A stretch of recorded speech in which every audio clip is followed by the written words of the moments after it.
This is Quorum with Quorum's Quorum. My guest today is Kenneth Anand, who is the ex-general counsel of Yeezy and now the co-founder of fashion licensing company 380 Group and the co-author of Sneaker Law, which is a casebook for all things sneakers. I was excited to meet Kenneth, but I wasn't sure what I was going to talk to him about because I'm not a sneaker person. I'm no more than a casual fan of Kanye, but I couldn't say no to meeting him, knowing what he's accomplished. And so I'm really glad that I did. We had a really sprawling conversation. We covered a huge range of topics, including really diving into the sneaker industry and how it intersects with hip hop and other cultures, and some of the impacts and some of the tools that are being developed there that are being applied elsewhere. So I thought this was just a really fascinating conversation. And I was so struck with Kenneth's humility and how much he's been able to subtract ego and the advantages that's brought him. So I hope you enjoyed this conversation as well. Kenneth, hey, great to see you again. Thanks for having me. Okay, so when we talked last, I heard a little about your story and I'd read about it, and but I wanted to hear it again. I'm sure other people want to hear it again because it's a unique story. But you grew up in a nice town in suburban New Jersey, so you're his fellow, New Jerseyan. Yeah. And so then, so you went to college like you should, and then, you were really passionate about. Remind me, you were a producer at the time? Yeah, I was trying to make it in the music business. Yeah. And you this is interesting. Maybe we should rewind because we should talk about New Jersey. So I grew up in New Jersey, and I grew up. We had a lot of pride about the rap that came out of primarily New York, of course. So at the time we had Wu-Tang, we had Notorious, and it was a time also like when, of course, there's the East Coast, West Coast, and that kind of heightened your awareness of the place that you were, And so in a lot of ways, it was a really exciting time, growing up in that era in the 90s. But I always found it so strange. And I'm curious to hear about your experience, because your experience is something that's shared by other people I grew up with. But I grew up in a pretty good suburb of New Jersey. It was not fancy by any means. West Windsor, Plainsboro. Started in Plainsboro, which is the rougher side, and went to West Windsor, which is the fancier side. But so, we had a huge Asian population. We had it was 40% Asian at the time. I think it's higher than that now. And I knew that was special, but you didn't really appreciate it. But some of the interesting things about that is how prevalent hip hop was in that community.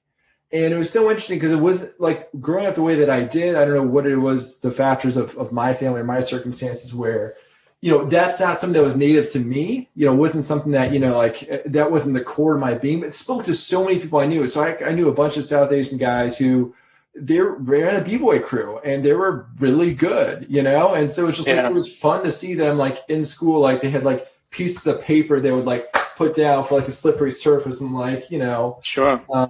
It was cool to watch, and but I was just like, what is happening here? And I was so fascinated with like the draw that hip hop has for other communities, including the South Asian community. So I want to hear about that. Like, what was like, maybe we can talk about, when did that first click for you? When did you first feel like, okay, this is speaking to me? Well, I'm a little bit older than you, so I grew up in the 80s and the 90s with hip hop. So I remember my brother brought home a record of Run DMC and Aerosmith, and it was an interesting blend of the two. He sort of chose the Aerosmith side, and he went the Guns N' Roses route, David Bowie and Nirvana and like all this stuff. And I chose the hip hop route. For some reason, I identify with that more. Like I just felt the rhythm. I was into drums at the time.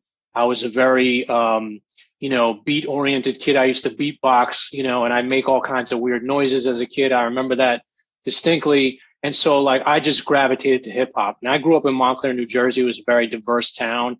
And there was no shortage of people that were into hip hop music at that time. There was no shortage of Black people. We had a lot of Asians in the community. There weren't that many South Asians, so naturally there was a group of kids that I hung with, and we were all into hip hop. And we were like the UN. It was like the melting pot, and hip hop was sort of something that kept us all bound together. I started making beats in high school, and that was something that I kept doing through college. I had a I had a band in college. We used to play at frat parties, and I used to produce the music. And I had this sort of pipe dream about breaking into the music business after college. So I moved back in with my parents, and then I would go into the city and take meetings at record labels. And it was super frustrating, like breaking into the music business. Number one is not easy. Number two, it was harder when you're trying to break into hip hop as somebody who's not Black, at the time, especially. And then number three, my parents were big proponents of education. So they were like, all right, well, what's next? When are you going back to school? So how long until you did that? So it was about a year, I would say. I took a solid year off to try to make in the music business, and I had some mild success. But then, I thought, well, I had a very strong relationship with creative people. My brother is a creative, and I had a bleeding heart for advocating for them. So why not, if I'm struggling to make it in the music business and I see the plight that creatives have in the music business, why not go to law school and try to protect and advocate for their rights? And so that was what initially drew me to law school. And this is the story I want to get into. Like, tell me about the outfit you rolled into the first day of law school with. Well, I mean, I had no lawyers in my family. I had no real barometer for how law school should be or what the first day looked like. So I rolled up the first day of law school wearing my typical streetwear, which at the time was a powder blue Nietzsche tracksuit. And it didn't take long for me to look around and realize that none of my colleagues and classmates looked like me. And so that was just like the first thing that struck me as different about law school, that like I had to completely, change, how I presented myself in order to be a part of this legal community. Yeah, I'm trying to picture if anybody dressed up like that. I mean, yeah, probably some people did. I think it's much more prevalent now. Like streetwear is everywhere. Yeah. And that was one of the things, and we can get into this later, but like my journey was realizing that as a kid, I had all these interests, and I had all these interests in subcultures like hip hop, video games, sneakers, that now are massive, massive multi-billion-dollar industries. And I don't know, for some reason, I thought that I wasn't, that I was different, and that maybe that this wasn't the correct path for me. Yeah, I think it's interesting that you did persevere, because I definitely had some of my most entertaining, genuinely fun and funny people that I knew that were probably creatives. Now that I think about it, I didn't think about them in those terms. They didn't stick it out. They were just like, okay, it was just like the scene that you described, and okay, this is not gonna work for me. So props to you for pushing through. And how did you push through? Yeah, well, I don't want to say that I always pushed through. Like, I sort of had an awakening in my later years as I built a comfortable career for myself. And I talk about this often. I very much had to assimilate, number one, to be part of law firm culture. Like, nobody was wearing streetwear in law firms. I was a litigator and, a transactional attorney. So at times I would have to go to court and wear suits. And, I had no problem with that. I enjoyed dressing up in a suit. I liked the look, the ideal of being a successful lawyer in New York City was sort of this Harvey Specter character, that I very much fantasized and glorified. And so, there was part of that was really exciting to me. And also I had to pay off my student loan. So I had financial concerns. So, being part of this and being a successful lawyer obviously was a goal of mine. But I think as I started to feel more comfortable in my role as a lawyer, and I started to remember, like, who was this guy before he got to law school, and like, what does he want to do with the rest of his career? I started to realize that, like, I had some clients that were completely intersecting with my passions, and that was fashion, streetwear, sneakers, hip hop, and entertainment. And how can I do more of that and be who I am to them? Because they really liked the fact that I had all these experiences and backgrounds in what they were doing, also in addition to my experience as a lawyer. So, I think one of the things that I try to tell people when they come to me, like, how did you break into this business and how did you get to do what you're doing today, is like, I just woke up and remembered who I was. and I was this fun loving kid who had all these interests that now were a little bit more mainstream than they used to be. And I realized that I could do a great job making a career of it. You've benefited from how much more mainstream this interest has gotten. To be curious what if it still wasn't that interesting? Where would you be right now? So I think it's a point of reflection to think about, how do you orient yourself even in the absence of, to really chase after the things that you're really interested in.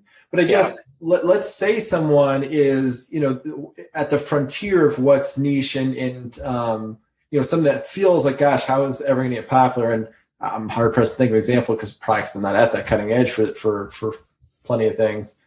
But so, what advice, now that you've experienced the changes you've gone through and been able to tune yourself better, how would you advise someone who's feeling that way, who's feeling like, okay, I'm into this niche thing and who knows if this will ever get as popular as, say, streetwear has gotten? Yeah. I mean, I think, people define success in different ways. And, it just so happened that the sneaker industry is like a $90 billion industry.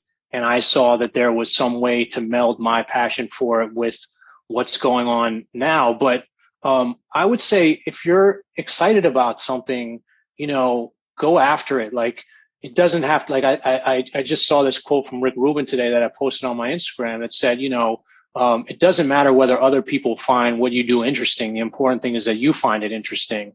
And I think if you're doing something that you love, then there's success in that, whether it's monetarily successful or not. And I think that's obviously easier said than done when you have loans and you have all these other responsibilities. But I think we all were individuals with unique experiences, passions, interests, hobbies before we got to law school. Why should law school beat that out of us? Like, why do we have to go through this ringer where now all of a sudden we've entered some factory where we're just cookie cutter, lawyers, trained to be a certain way and to relinquish all of our outside interests so that we can be the best lawyers that we can be. In fact, it's our outside experiences that make us the best lawyers that we can be, as long as we learn how to merge the practice of law with those experiences. So can you talk a little more about that? So what are the ways, I can see behind you've got this extensive sneaker collection. So what are the ways you as a consumer has informed how you counsel your clients? Like, are there some examples you can share of like? Yeah, I mean, absolutely. Like, I think being a fan and a consumer, first of all, helped me immensely. Like, for example, when I showed up at Yeezy on the first day, I knew everything there was to know about the company, its releases. Kanye West is a rapper, a producer, a fashion, mogul, everything, and that's just from my pure enjoyment of Kanye and his various business endeavors. And so when I started getting exposed to the inner workings of the company, it was like I had an immediate leg up, right? So I think being a fan, being a consumer, I think is something that sometimes we write off as childish or you have to grow out of, but for me, it was something essential. It was essential for me to understand the hip hop business. It was essential for me to understand fashion. It was essential for me to understand streetwear, all the things that I craved and consumed. And now that's what I'm trying to do along with my co-author, Jared, is like tell people that we can educate people on the business side. So you can take something that you are passionate about and maybe put all of your energy into as a hobby and as a fan, and actually make a career out of it. And it doesn't have to be sneakers. It can be video games. It can be NFTs, like whatever it is that you're interested in. There can be a niche for it. And law doesn't have to be, one pathway to success. So since you mentioned your co-author, talking about your book, then I think it's interesting because your book does seem to reflect this perspective you have about moving beyond just the strictly legal components and not being this cookie cutter or just problem solver, but really being able to see the big picture. And it helps so much how passionate you are about the business and just the culture. I mean, not even the business, to really be able to penetrate and get insights. So yeah, I mean, your book is, it's beautiful. And, thank you. I appreciate it's kind of interesting because there's many departures from a typical law school textbook, casebook. But it's just kind of really amusing that, you kind of landed on the traditional aesthetic for the cover. Of course, you can see some differences right away, but yeah, that's cool. I mean, that was the goal. The goal was for that when you see it on a shelf, that you recognize it as a legal textbook, but that when you open it, it completely blows your mind. And, we have a logo for sneaker law that's inspired by Yeezus, which, used a Metallica X font, like it was something that a lot of people have sort of related to and really connect with. And so, but the rest of the cover otherwise, other than the fact that it's in this beautiful red foil stamping, is exactly like a Civ Pro book might look, and then you open it, it's full color. It's, it's got a shoelace for the bookmark. We want people to fall in love with textbooks again and not return them to the bookstore when they're done with it. Like this is something that should sit on your coffee table for a long time, we would hope. Yeah. And, what's interesting about it is just like how much more kind of entertaining content you put in here. Just to give a breakdown of different designers, so I think that stuff is so huge because, that reminds me of the ways that, the books we had that we used in like, more like, say, I would say high school or maybe middle school, how they were structured. Like they put a lot of entertaining things in there, but that mattered because then I just really I would sit and I don't think I was that rare and do this. I would just sit and thumb through the science textbooks. And I'm just like, this is just pretty interesting how you presented this. And I'm just enjoying it. And, and that stuff really boosts your attention. So I just think from a pedagogical stance, is that how you say it? I just think it's a really good tool because it's just going to really help people wrap their heads around, so I've had an interest in the business of hip hop and I kind of know a couple names. And it's like, no, here's all the names of the designers and you need to know about, all the collabs they've done and all the history. So you need to step up your game because this is something you need to get more systematic about. But let me ask you about that. It's like, the kind of creative or persona in hip hop, it can really range these days. I think it's just because it's grown so much.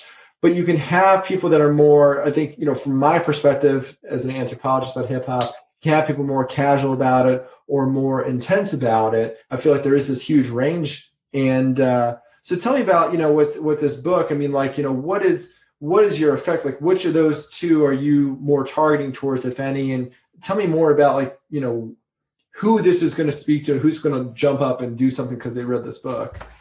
Sure. Well, I think, hip hop culture is obviously deeply infused in sneaker culture and vice versa. So, when we wrote the book, obviously we wanted to speak to some of that community, but, sneakerheads are not limited to hip hop heads, mm-hmm. right? So, we really wanted to write this to people that had an interest in sneakers. And the goal is when you're done with this book is that you know everything you need to know about the sneaker business, or at least you've scratched the surface of it. And you have a pathway for success in whatever aspect you want to go into. So, for lawyers, if they're reading this, it's essential that they read the design section. It's essential that they read the manufacturing section. It's essential that they read the reselling and the counterfeit section, because in order to be an effective practitioner, you have to know every aspect about the business. I believe. I don't believe you can be an effective practitioner unless you really know the industry that you're working in. Like you wouldn't be a corporate lawyer if you didn't understand the market or the SEC, right? So, the more effective that you can, the more knowledge that you can get, the more effective that you can be. On the flip side, if you're a designer, why should you not know these essential areas of intellectual property law that help you protect your designs? Like, why are we keeping that information from designers? And why is that information not accessible to designers in a way that actually makes sense to them visually, culturally, and, tone wise? So because this information should not be daunting. It should not be off-putting.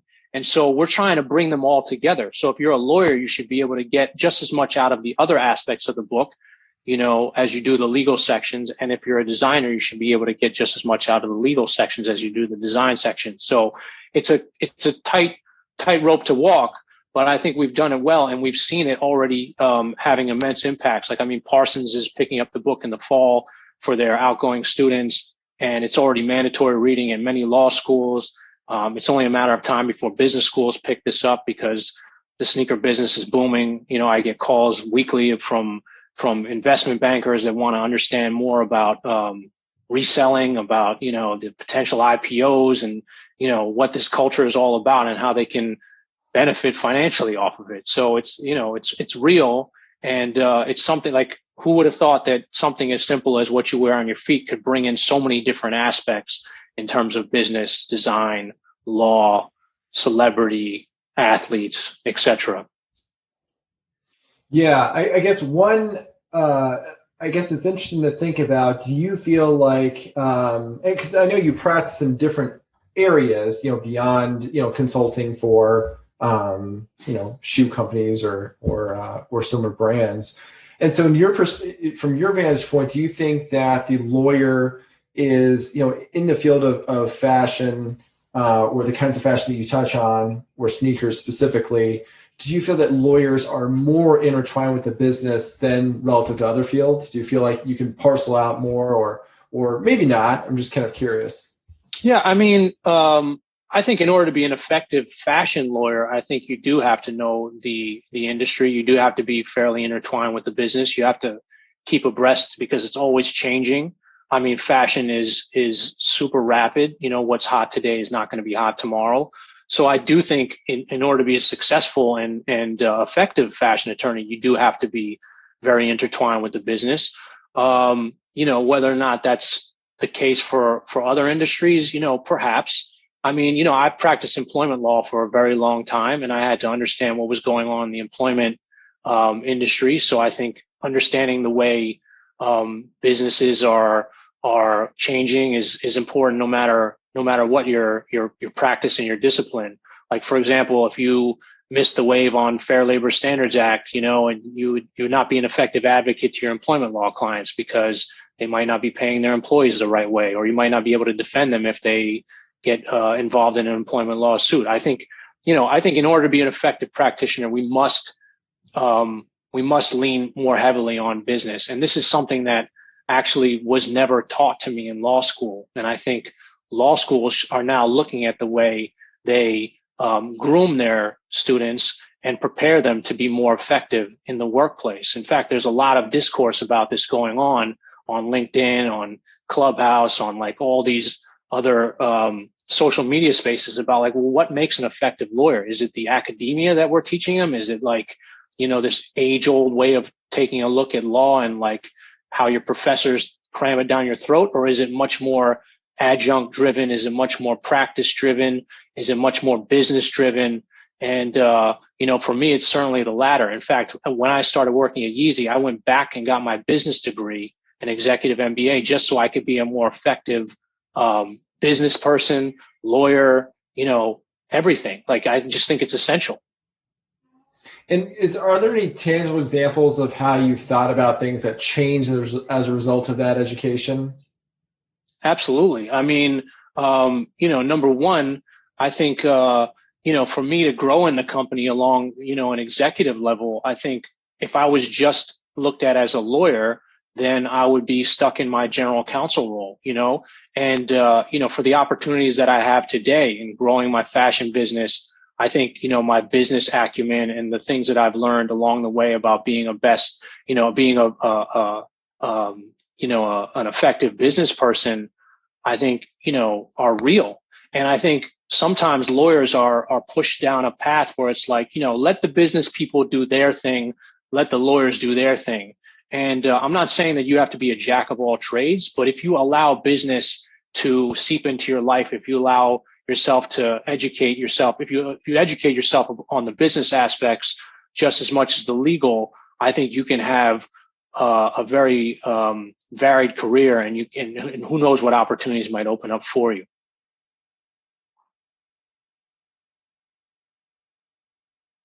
So I guess one thing that I'm wondering about, when you say that the legal education is falling short and your book is a contribution to it, what do you see as the effect of your book is going to be on the profession, or the kind of up and coming people who are interested in sneaker law or enter the sneaker industry? Like, what's the projected impact you think this will have in 3 to 5 years? So, I mean, what we're seeing right now is the first reaction is shared by professors and students alike. Like, it's cool, it's relevant, it's hip. we're teaching the same topics that you'd learn in an IP class. We're teaching the same topics that you learn in an employment class, but we're doing it through this exciting lens of sneakers. So like there's this sort of, excitement around it and this sort of cool factor to it. But I think it goes a little bit deeper than that, because all we're trying to do is shake up the way people learn these topics and to make it more engaging, to make it more accessible, to make it more relevant for students who are coming in to law school now who don't relate to these sort of age-old textbooks. So, we're not saying that we're changing the textbook game, but we certainly set out to disrupt it a little bit in how we present our topics. So, I think law school is in this period right now where, most of the last year and a half has been remote. Students are looking at their investment and wondering when they'll get the return on it. There's more and more lawyers in the field today, so jobs are scarce. It's harder to set yourself apart. And, you have to be more effective as a lawyer faster, right? Like, people, they don't have the time or the resources to educate you and groom you as they did in law firms. So we're just trying to speed up that process and say, okay, if you want to be an effective practitioner, here are the basics. Here's the basics for the business. And let's get you excited about these topics so that you can go out and learn more on your own. And going back to something you were talking about earlier, I'm kind of fascinated with this. So you're talking about the overlaps between hip hop and sneaker, culture. But yeah. So you said that, of course it's not a total overlap. So what are the non-hip hop influences on sneaker wear and aesthetic and culture? Sure. I mean, I think there's massive skate culture influence on sneakers, and sneakers have, massively influenced skate culture. There's just pure athleticism and sport in general. Like not every athlete is into hip hop culture, right? Like, so, there's performance running shoes and sneakers. There's, and then there's the celebrity component that's not necessarily all hip hop driven. There's tons of collaborations with celebrities that have their own sneaker line. There's fashion, for example, a lot of people don't know this, but Stella McCartney, whom I know the general counsel of very well, has released more sneakers than people even know about. But, you might not interact with Stella McCartney if you're a hip hop or, just a sneakerhead, but you might interact with them if you have, a certain sense of style, a certain, brand identity, if you're interested in eco-friendly, cruelty-free, products and sustainable products. Like all these speak to different areas, and like the sneaker industry is always looking to target these different areas. It's not just hip hop driven. I think sometimes when we look at sneakers, we think, oh, well, every sneakerhead has to be wearing a pair of Jordans or Yeezys. So obviously this is hip hop driven. It's much, much bigger than that. Yeah, it's really fascinating to think about, because then you can think about, really distinctive sneakers in lots of other parts. Like just the first thing popped in my head was like Jerry Seinfeld, like, on his shoes, he's got those huge sneakerhead, sneakerhead, right? So or like Ellen, right? That's another person who comes to mind. So yeah, that really is interesting to think about. So what are, I guess, I'd like to learn some more from just some more comparisons. So what are ways in which the sneaker industry is really different from other kinds of fashion? I mean, it seems like a different genre. And so what is, are there supply chain issues that are pretty different, or how they're promoted or sold that are pretty different? Like what are the ways in which there's a departure between those two?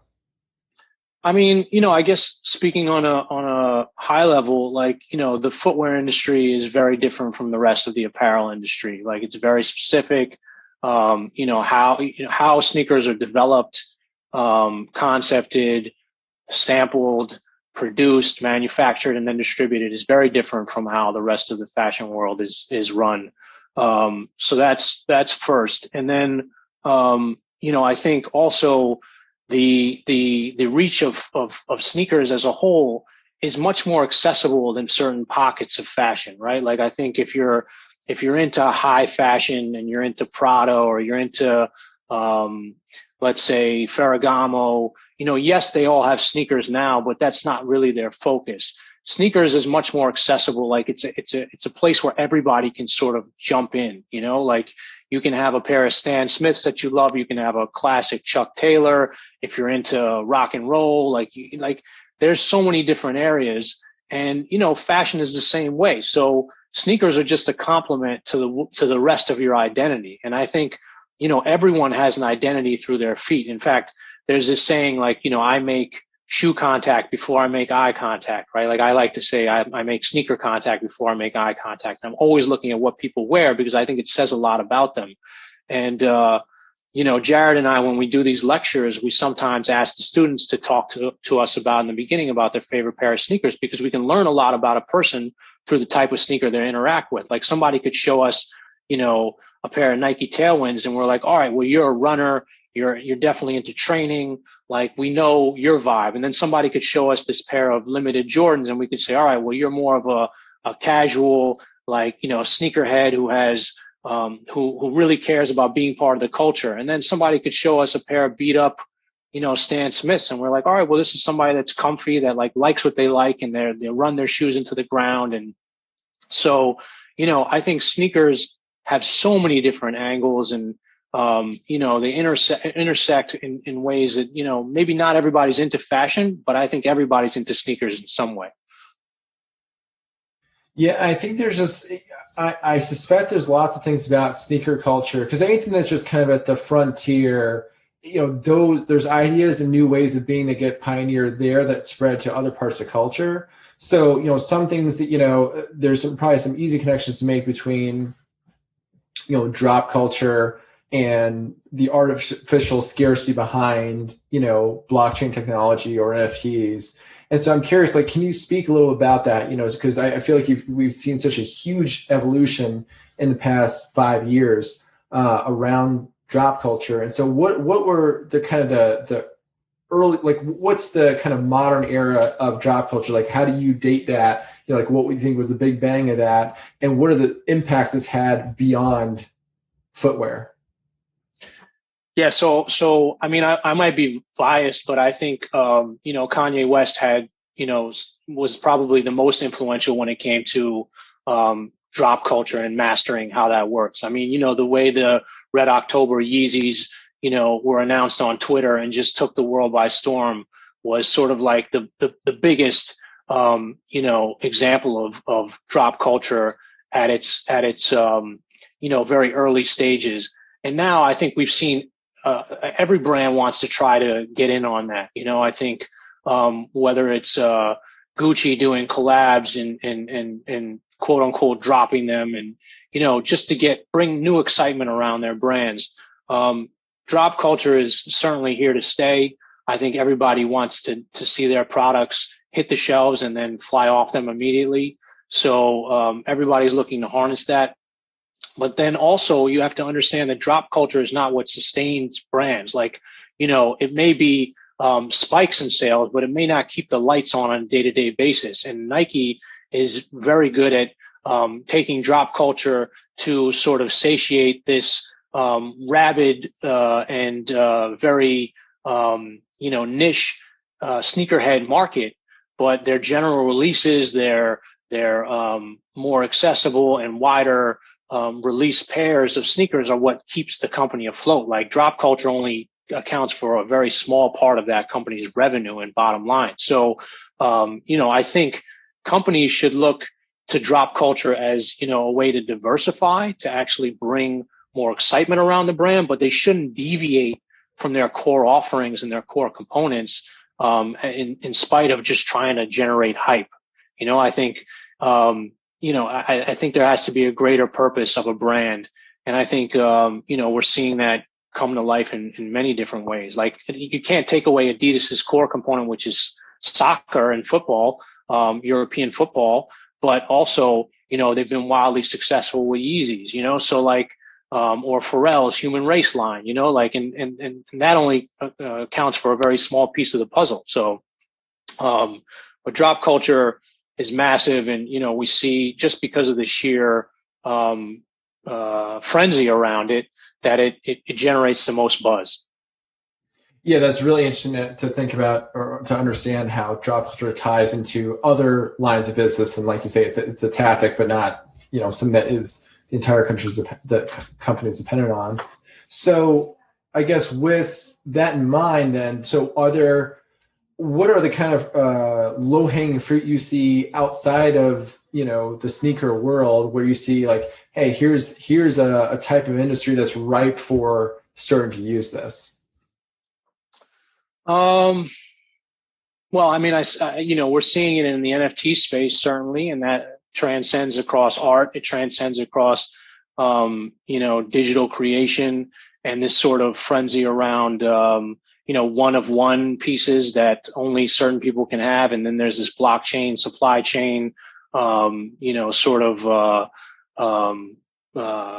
tie in where people know that they can see where something has come, and they know that there's a link to how this will be distributed further on. So I think we're seeing it there. We're seeing drop culture in the baseball card business. I mean, like I've seen more of my friends go from collecting sneakers to collecting baseball cards because it's more lucrative. It's more accessible. I think the people in the industry, at least the core collectors, are a little bit more friendly. They're not so off-putting when it comes to like hoarding sneakers. Like they seem to be more collaborative. So I think that's another thing. And then we can look at all the different areas that these reselling platforms have diversified to, like streetwear, Xboxes, PlayStations. I mean, people don't realize it, but I was fortunate enough to get a PlayStation for my 10-year-old at Christmas, but there are people that still today in April can't get their hands on one and are willing to pay $700 to $1,000 for a PlayStation on the secondary market. So, it's crazy what this sort of reselling and drop culture has transcended into.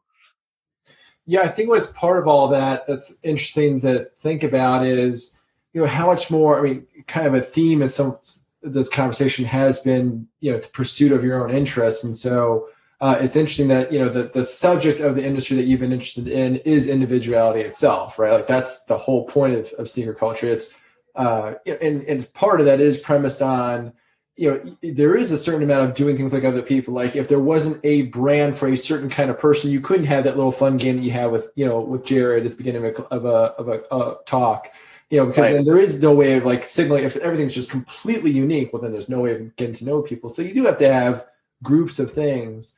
And so it's kind of interesting to think about, what are the ways in which, how is that trend line seems unstoppable, right? The trend towards greater individuality. When you watch, movies from the 90s, you see pretty much every character, if they've got a job, they got a suit on. Doesn't matter what the job is, everybody's got a suit on.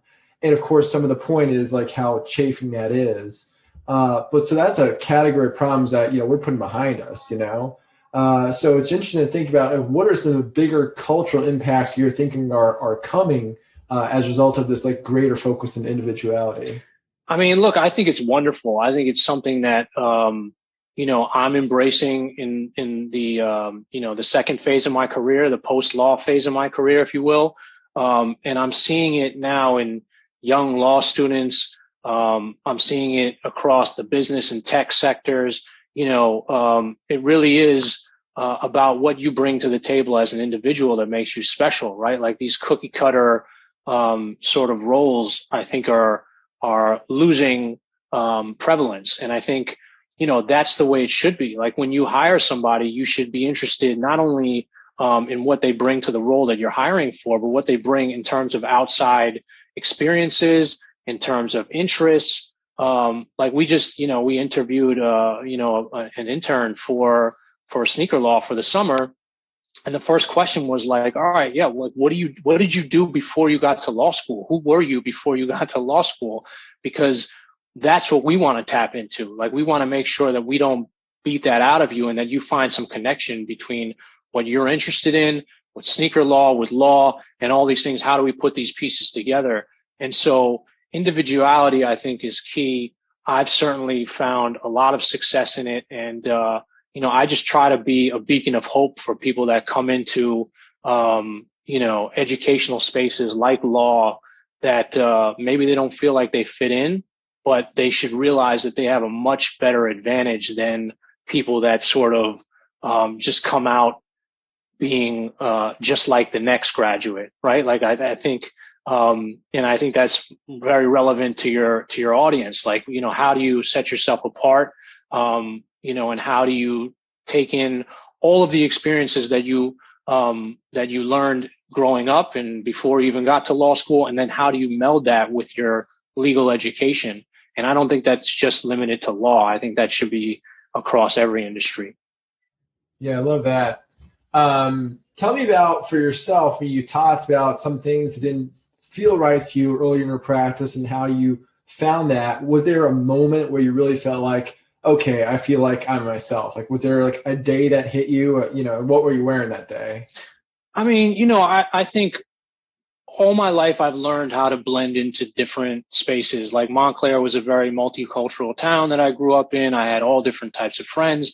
I felt very comfortable around all different types of people, and all different types of social situations. So being in a law firm, I don't think was any different, really. I realized that, I had to dress a certain way to be looked at, as someone who fit this mold. But, I think as I started, launching my own law firm and developing my own clients and really connecting with them one-on-one without a partner there who was responsible for that client relationship, I was responsible for that client relationship. And I realized that my way of dealing with clients was successful and they were responding well to it. I think that's when I realized that I could be who I was, and the person that I was raised to be by my parents, the person that I became because of my varied interests and my backgrounds, could actually be an effective advocate for these clients, no matter what their problem was. I was very compassionate. I was a good listener. These are tools that they don't necessarily teach you in law school. They don't teach you about the practice of law. They don't teach you about developing business.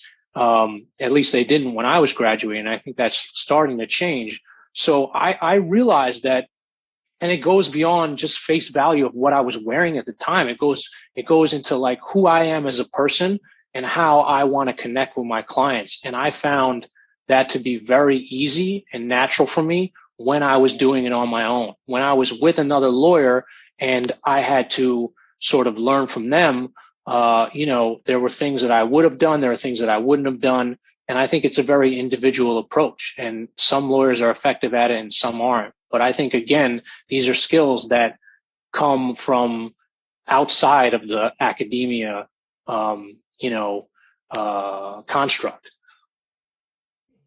One of the things that I really loved that you included in Sneaker Law was some of the tactical advice to people for how to immerse themselves in the industry. And so, one of the things you had there was a page on networking. I thought that was, that's not something you're going to find in a lot of law school casebooks or whatever. And the subject of, what you shared was really cool too. So can you talk a little about that? Yeah, I think networking has always been super important. I think we put in the design section on how to become an effective designer, but it's applicable to really everybody. And the example that we give is basically how Jared and I met, and it's really amazing. And I think a lot of people coming up in the legal industry can benefit from this. Like Jared, here was somebody that got his dream internship at Complex. He was surrounded by sneakers, surrounded by hip hop culture, surrounded by all these things that he was interested in, as I am. And, he didn't just sit there complacent with his legal internship. He walked around, he met the people in the company. He actually started writing about the intersection of law and the protection of sneaker designs. And, this is something that nobody was doing. And I saw that, like I was researching it myself, and I saw that here was somebody that was writing about it. He happened to go to my same law school. He was in my same city. And so I hit him up, networking for me, like, doesn't always have to be up the food chain. Like, I don't always have to be looking for somebody who's doing better than me, somebody who has more experience than me. It's about connecting with somebody who you share, common interests with. So I hit up Jared and we immediately hit it off. I think we talked for hours at a coffee shop until they shut the place down. I don't even know if we ordered anything. And, from there, Sneaker Law was born. Like, we started talking more and more about how we had shared interests and how we wanted to do something bigger for the intersection of law and sneakers. And, none of this would have happened if he didn't put himself out there and I didn't reach out to him. So, that was something that, had I been a little bit, ego driven or had more hubris, like I might have said, oh, well, why should this partner in a law firm reach out to a law school intern, But I think we all bring in different experiences. And so networking can mean anything. And I've had great experiences with networking as long as I'm open-minded, as long as I don't go into it like thinking, what can I get out of this? I think about, well, how can I help this person? How can we work together? And, that's something that will never leave me. And I practice daily. Is that so that the ego component is huge? And I wonder how else that shows up for you. And it sounds like you've been able to learn a lot as a result of being able to put that ego aside. Can you talk a little more about that?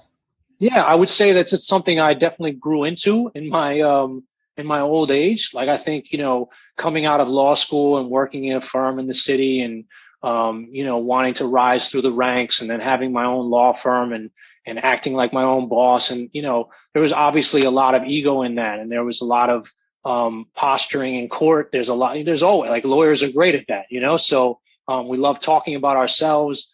Maybe I wouldn't be that effective on this podcast if I didn't have that background, right? So I think that's part of it. But I think at a certain point in someone's career, I would hope you realize that, we're in a community. And I think there's only so much we can do on our own. And I realized that, like, if I wanted to get where I was going, I needed to be aligned with someone else that shared my interests. And so I've taken that approach, and I've wisened up in my old age. And I've realized that I can do a lot more with others, with the help of others. And so, that's just my approach, and it's served me very well. And I think now that I don't put ego or I try to minimize it as much as possible, I don't put it at the forefront of what I do. I've certainly seen a great deal of more success, of more personal reward, of more rewarding interactions with people. It's a wonderful thing to set that aside. And, I'm not saying it's for everybody, but it certainly worked for me. That's awesome. I love I think that's something that, I definitely could use a dose of. I think it's something that just is not talked about enough. And especially in this profession, which is so driven by seniority. So I think that's a really cool concept. Yeah. And just on that point further, like, I probably get at least 10 LinkedIn messages a week, and I try to respond to every one of them. They're usually from people who want to learn how I got to where I am. They're people from young students who have an interest in what I'm interested in and what I've made a career out of. And I respond to all of them. I usually take informational interviews because I remember what it was like to be in my shoes in law school and have there be nothing in front of me that I related to. And now, I think that I personally have sort of laid out a blueprint for how you can break into an industry that, was never really spoken about in law school. And so I'm trying to change that. Jared's trying to change that. And the only way you can do that is by being accessible and also giving your time. And, who knows, maybe that will pay off. Maybe those things will pay dividends to me later on in life. Maybe not. Maybe I've just helped somebody's day out. But I feel like it's part of my, my responsibility as someone senior in the legal industry, in the fashion industry, in the sneaker industry, to give back. And I just remember how frustrating it was, especially in the music business. It was like this best kept secret of like how to break in. Nobody talked to you about it. They would try to close every door in front of you. And, if you couldn't break it down yourself, it was impossible. So hopefully I can make that process a little bit easier for other people. On that note, I mean, there's so much more about, I was rereading The Long Tail recently, and it's still just an incredible read. And so it's, talking about, both the reductions in the cost of distribution and production. And so you can see how, in other fields, the huge reductions in that back end, the proliferation you're seeing in e-commerce as a result of that, because of entities like Shopify. Or with music now, there's new discovery mechanisms like TikTok, or Spotify, or these other mediums or platforms, I should say, for how a small artist can break out. What are the changes you're seeing, as far as more indie artists in the sneaker space? Like what changes or new possibilities are happening now? I think there are a ton. I mean, it's still fairly expensive to produce your own sneaker. But you see more and more people get into the customization business. You see more and more people get into designs and have their own, let's say, virtual portfolio on Instagram of designs that they've done, like alternate colorways of famous sneakers. And a lot of people have gotten discovered that way. I think, everything is getting, it's going from macro to micro. And in that sense, I mean, like, take a look at the photography industry, right? Like, it used to be super expensive to own all this equipment, to develop your own film, and now everyone can be a photographer if they want. Like, they can go buy a DSLR camera, they can go buy some lenses, and they can take amazing pictures, develop them at home, edit them on their own computer. The music business, no different. Like, it used to be you had to go into a massive studio with Neve SSL boards. You had to pay hundreds of dollars an hour to rent out an engineer. Now you have, digital audio workstation softwares right at your fingertips. They're super inexpensive, and you can produce an album. I mean, Billie Eilish did it with her brother in their living room, and she won Grammys off that. So, the sneaker industry is going through that same revolution. I think there's 3D printing now where you can print your own prototypes. You can send those prototypes to factories overseas. They can produce your sneaker. I mean, it's all possible. It's not all done in your own living room, but I don't think we're that far off from it. And I've seen some amazing things just getting engaged in the sneaker design space from people that are indie, that want to do this on their own, that want to have their own sneakers. I've seen some just really awesome designs. I've seen some people make mistakes, like in infringing on certain designs and getting burned for it. But I think it's all part of the democratization of the sneaker industry, and I think it's not far off. And V2 of Sneaker Law will have a section devoted to this, and customization and all of these breakthrough areas that really are shaking up the indie space.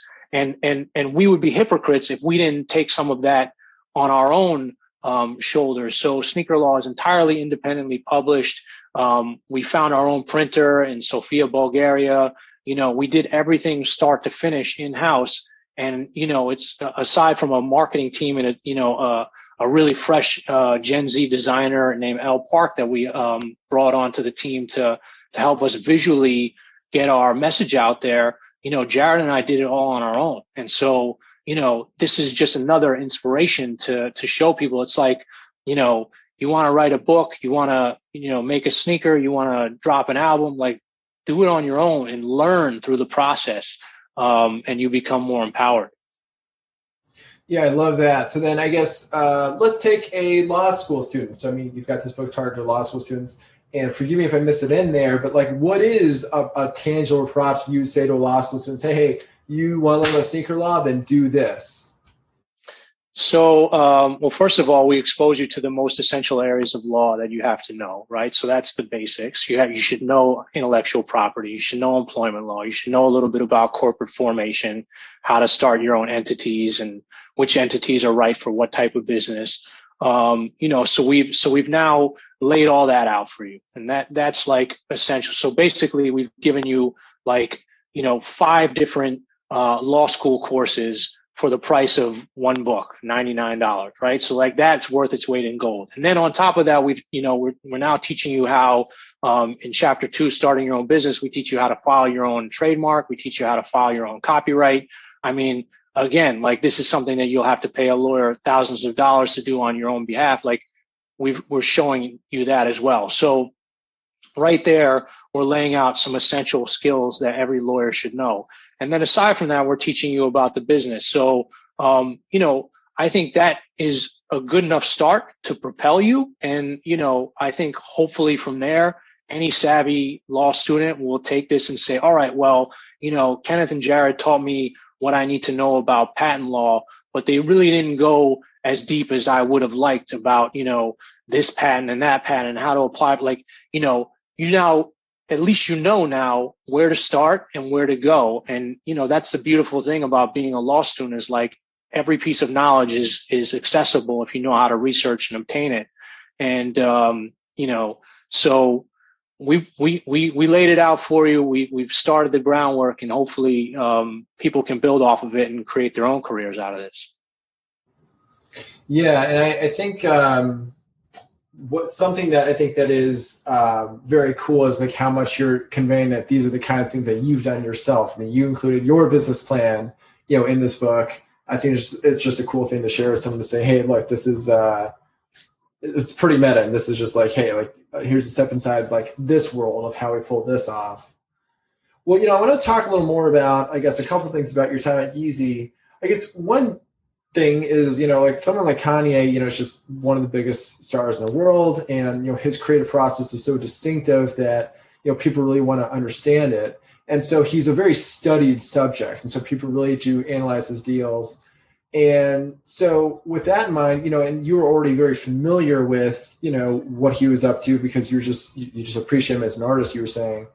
But so what, as a result of your tenure at Yeezy, what changes in perspective or new insights you have about Kanye as an artist and a business person? Like, what are some insights you gain about how someone like him operates? And of course, I recognize that this isn't about any confidences, but just things that, you can speak to say, hey, these are new insights I have about how he thinks and lessons, because, I think what's interesting to ask is, we were talking just now about, these kind of indie ways to approach things. And the questions I'm kind of considering is like, okay, of course, Kanye, busted his ass to get where he is today and created all of that. But so he is in a completely different space than I am. He's just like in a different league. So like how useful are the insights from learning about the way he thinks about things applicable to the individual? So I guess that's the two parts is what did you learn and what are the ways it applies to someone who's indie and just starting out? Sure. Without revealing any confidences, I can tell you about, just personally and what's publicly known. Like, I don't think there's anybody that works harder than Kanye West. Right. And like, one of the things that I think people most relate to about Kanye is his ability to, not be wavered in anything that he sets his mind to. Right. Like always there's outside voices that try to, shut him down and try to, talk about how you can't do this, you can't do that. Like he wanted to be a music producer and he had to break into that business. Then he wanted to be a rapper and people said, no, music producers can't be rappers. Then he wanted to be, a fashion designer and they said, stay a rapper, don't get into this game. And he became one of the most successful fashion designers. Then he wanted to do architecture and sneaker, like so many different things. And, that should be a lesson in and of itself. It's like, don't listen to anybody, if you believe in yourself. And I think Kanye and his ultimate like core and musical message and like, whole ethos is like, he's the best cheerleader for believing in yourself. Like, I think anybody that wants some inspiration should just turn on a Kanye song and like, you can believe like anything's possible after you listen to it. And so that to me is something that I already knew. But when I got to Yeezy, it was like, oh shit, I'm here. Like I'm here and I'm seeing it. And now I have to apply that to my life, So I didn't just settle. I didn't just say, okay, well, I have this great job at Yeezy. Like I'm set, I can coast. I started learning as much about the business. I went back to business school. I got my executive MBA. I was writing a book on the side with Jared. and I was looking at this like, why can't I get out all my dreams? Like that's his motto. It's like getting out your dreams.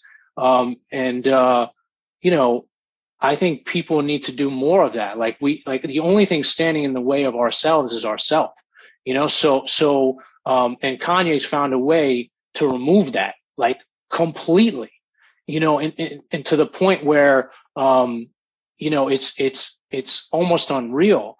And I think, how somebody can go from, being $58 million in debt in 2014, 2015 to being a multi-billionaire in 2016 is unheard of. It's unheard of. And it only comes from being so resolute in your abilities, in your vision, in your goal. And, it's not to say that everyone will accomplish it on such a grand scale, but I think everyone can benefit from that growth mindset and that, sort of, just dedication. And it's not easy. Like you can see the amount of hate that he garners, the amount of backlash and the amount of negativity and the amount of just like criticism. And you have to shut all that off. And it's really hard. It's really hard. I think, that was one of the exciting things about writing this book in the pandemic is that Jared and I, like after our day jobs were done, like we got on, Zoom with each other and we just put our heads down and like, we didn't even know where it would go. I mean, we had a business plan, as you said before, but we just got it done. And we weren't like asking people like, what do you think about this? What do you think about that? We just kept with our vision and we put our head and we knew we believed in it. And you don't accomplish a lot when you're listening to outside noise. You don't accomplish a lot when you're second guessing yourself. And I think that's something that lawyers do all the time is overanalyze, is think about all the risks, is, second guess themselves. And I think that's why business people are inherently more successful than lawyers. And so I think it's essential for lawyers to understand more about what it takes to be a successful business person. Is just like risk tolerance, sometimes a little naivety, sometimes pure ignorance, and lawyers are great at knowing everything, but then getting nothing done when it comes to risk. So, that was one of the most eye-opening things of my time at Yeezy. It was like, all right, I'm a lawyer, but like, here's a business and I need to develop this business mindset if I want to be successful in my next stage of my career. And sometimes that means putting aside all of the questions that you ask, all of the, the overanalyzation, all of the risk assessment, and just go after it. Yeah, I love that. That definitely is something that can apply to any of us today, and there's no excuses. I love your comment about how Kanye is like the perfect example of someone who's just like totally just like discarded any form of self-doubt. It's just like this pure being of like self-belief and like how powerful that is. That really just like just that changes reality. It's like that. And it's not easy. It's not easy, and it's all in our head. Really, it's all in our head. It's all in our head. It's in our. It's it's the little voices that talk us out of things. It's the haters from the sidelines, the people that you call friends and family in your life that say, oh, you could never do this, you could never do that. And I think, he had a phenomenal support system in his mother. She instilled in him at a very early age just to believe in yourself and that you can do anything. And it's sort of so rudimentary, but it's something that's not practiced enough. And I hope I can instill that in my kids, like, so that they have the fortitude to just keep pushing, and not be worried about failures or not be worried about outside criticism and just go after what you want to do. One thing I'm wondering then is, so I'm picturing, when you're talking about Kanye, I was just picturing, like his mother and his origins. And so I lived in Chicago for a number of years. And so, we were very proud of Kanye there. And so thinking about, so Kanye doesn't live in Chicago anymore, right? So, historically there's been these like cultural, epicenters, of course, LA, New York primarily. And, but then of course other pockets, Atlanta formed its own, core. Yeah. And then things get more distributed over time. So now you got people like Lil Nas X from not one of those places. And so Memphis, maybe Memphis. Is he from? I wish I could remember. I thought it was somewhere in Georgia, but maybe not. Well, anyhow, so just not one of these big cities. And so, right. So what do you think, how is this going to pan out? I mean, it's just going to continue to be, this long tail of people from all over, and what are the variety of voices we're going to get? Like, how would Kanye have changed? How would Kanye have been different if he stayed in Chicago, if he had the opportunity to still make it as big as he is now, but it was flavored through Chicago? How different would he be? What would that look like? That's interesting.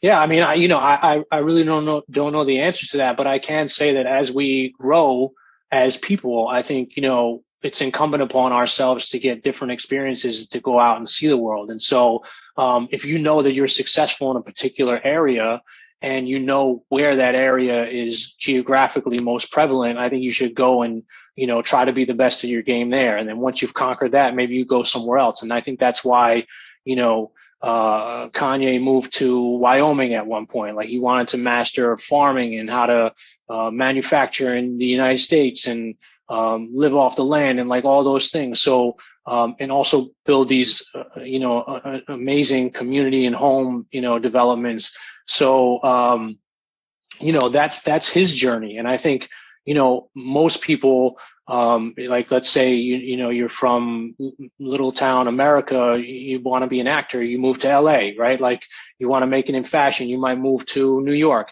So, I think these sort of geographics are essential and part of everyone's growth. But I don't think, I think today, as you said, we're seeing pockets of cities all over the place that are booming in different ways. Like, Miami is now a hotbed for tech, which, is really exciting. I was just down there teaching sneaker law with Jared at the University of Miami Law School, and it was amazing. Like, you couldn't even get an Uber. Like, it was incredible. And I heard that like over 400,000 people have moved down to Miami during the pandemic, partially because of the warm weather and then partially because of the opportunities. So, I think as we grow, we have to be open to where to grow, and where to go, so my business now has expanded into LA, and now we have an office in Milan and a factory in the south of Italy. And so, I never expected to be in those places, 7 years ago, but here I am. And so, I think as we grow out and our mind grows and our knowledge and our aspirations, I think, the world should be, our oyster. We should try to go out and access it. Yeah, and I want to hear about Italy in a second, but before I do, I gotta ask: did you have a favorite Kanye album heading into working at Yeezy, and did that change? Yes. I am a huge Pablo fan. Like, I think what he did with Pablo was amazing. It's really it's like almost asking you to pick, who your favorite child is. My all-time favorite Kanye album is My Beautiful Dark Twisted Fantasy. Like, I just think that that's cinematically, and just musically the most complete album I've ever heard in my life. Like, I would put it up there with like the Beatles' White Album. I would put it up there with Raekwon Incarcerated Scarface. Like, it's just, it's like Led Zeppelin, Houses of the Holy. Like, my musical taste is very varied. And even though I'm a hip hop guy, like, I was brought up on all different, musical influences, but that to me was just beautiful. I think, in order to understand Kanye's journey, musically, you see the progression. And so, for me, I never get stuck on one particular album because I like to see how he grows musically, how he grows as an individual, how he grows in his businesses. And it's all reflected in his music. Like, Jesus is King is the first all Kanye album that I can play for my kids in the car with no censoring, and it's beautiful. Like, and then I also bumped the unreleased Yandi. I don't know if you've ever heard that, but it's insane. So, okay, I'm assuming this is not on Spotify. No. You got to dig for that one. Okay, so Italy, I love Italy a lot. So it sounds like you've got connections to both northern and southern Italy. So tell me about what are the differences that you've experienced between those two parts?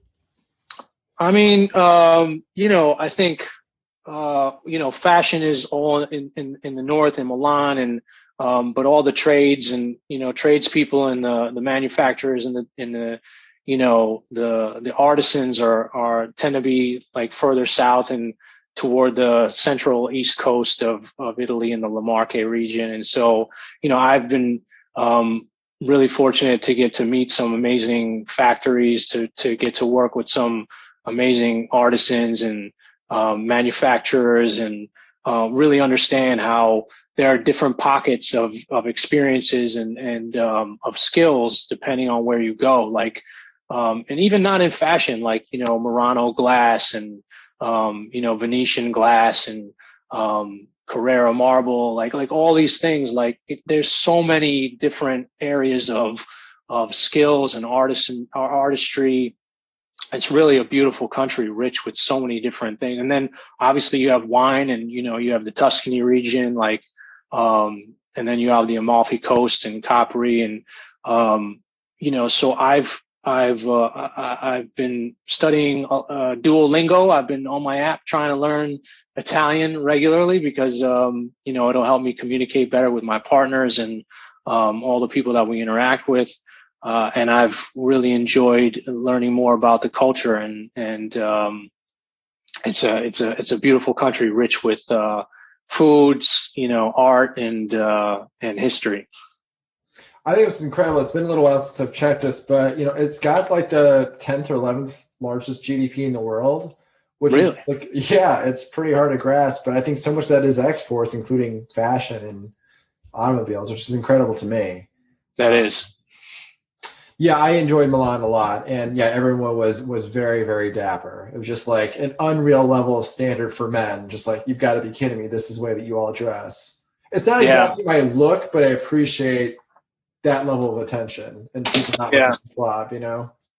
I mean, I'm still very impressed at how suave some of these Italian businessmen are. And I definitely used to embody a little bit of that when I was a litigator and going into court. But it's just a certain panache that you have when you're Italian and in your suits and looking very sartorial.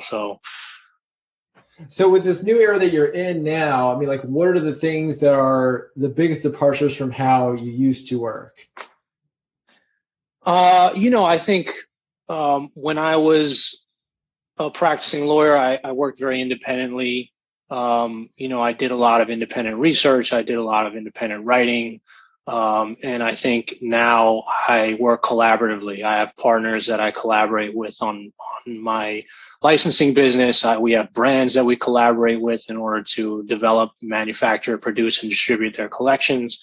And then I collaborate with Jared on sneaker law. And, that's been very exciting to me because I don't have to wake up and just be reliant upon my own ambitions, my own drive, my own, attitude of the day. Like, I can connect with other people and I can feed off of their energy and we can build together. And I really like that. And I think, it's hard to collaborate as a lawyer. You're given assignments, you go back to your office, you go back to the partner, I think part of understanding business is working with different people in different disciplines and skill sets. So I've really enjoyed finding people that complement my skill sets. My partner, Cristiano, is an amazing complement to my skill set. He brings 25 years in the fashion industry. He brings a really good approach of dealing with designers and creative people that I admire and that I try to, embody in my own approach.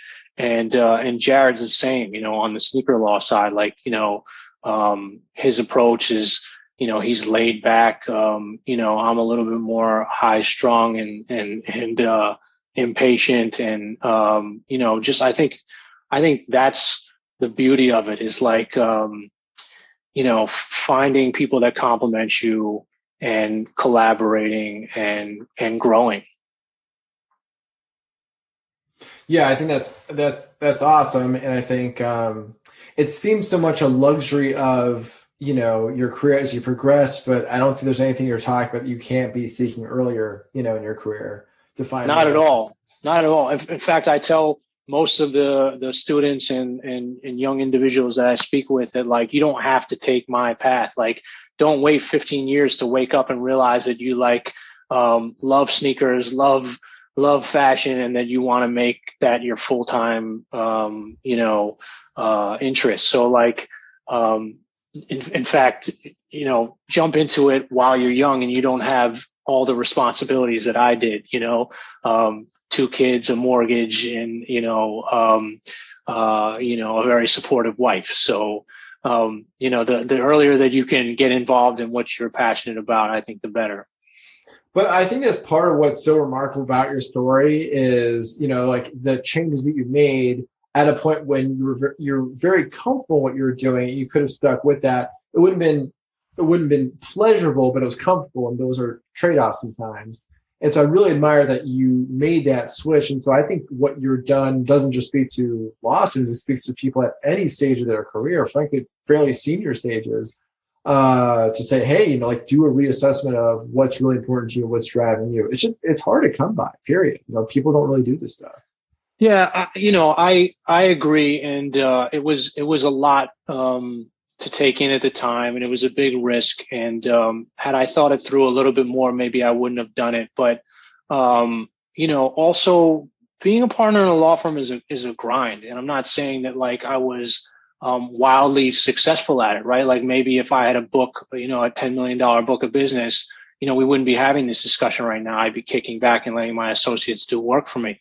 But, it's really hard. And I struggled year after year to continue to bring in business, to develop business, to work with my partners and getting them to refer work to me.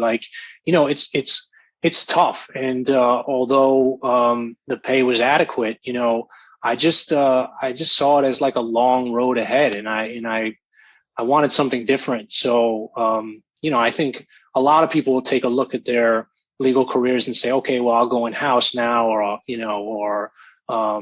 maybe I'll be a real estate broker, or, I think the important thing is to not live above your means so that you can make these decisions and you're not wedded to firm life. Many people go into these law firms, they get the fancy apartment, they start traveling all over the world, they get married, they have kids, they get a mortgage, they live close to the office in expensive places, and before you know it, your ability to move out and do something radical or a little bit risky is diminished. So I was very fortunate that I had a wife who was also a practicing attorney. She supported me in some of my crazy, harebrained, risky moves. And, and now I'm able to repay that. And she was able to take a step away from her job and concentrate on our family. So, having somebody that supports you in these decisions is, I can't overstate that. It's super helpful. And maybe I wouldn't be able to have done that had I not had that luxury. Yeah, but what the corresponding virtue is that you are sharing that with people so they can be thinking about that earlier on. So I think it's awesome that you're doing that. Well, hey, you know what? This is I learned a ton. This is super interesting, Kenneth, and I appreciate you sharing your experiences. And thanks, man. Yeah, man. I'm really super impressed by the platform that you're building here, and I think if I contributed in any way and helped some people out, then we did a good job today, you and I. Mission accomplished. Yeah, man. Thank you. Thanks for having me. Thanks for doing it.